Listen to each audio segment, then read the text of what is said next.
జులూరుపాడు మండల పరిధిలోని పాపకొల్లు ముచ్చాలమ్మ కాలనీకి సంబంధించిన ధరావత్ గోపి అనే అతను ధరావత్ సునీత అనే తన భార్యను పత్తి చేలో వాళ్ళ పత్తి చేనులోని పని చేసుకోవడానికి వెళ్ళారు నిన్న మార్నింగ్ యథావిధిగా.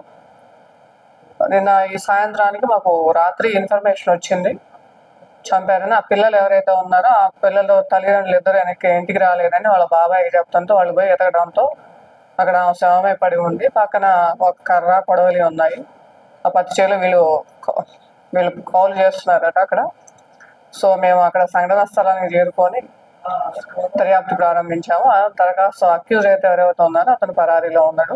మేము దర్యాప్తు నిమిత్తం డెడ్ బాడీని పోస్ట్ మార్టానికి పంపించాము. మద్యానికి అలవాటు అయి ఉన్నాడు బాగా. వీళ్ళకి 17 సంవత్సరాల క్రితం మ్యారేజ్ అయింది. ఫస్ట్ నుంచి కూడా కొద్దిగా సైకో టైప్ ఉండేవాడు. మద్యానికి అలవాటు పడి భార్యను అనుమానిస్తూ ఉండేవాడు. 2 ఆడపిల్లలు, ఒక అమ్మాయి ఇంటర్ చదువుతుంది, ఒక అమ్మాయి 9th క్లాస్ చదువుతుంది. అసలైన తొలి వెలుగు.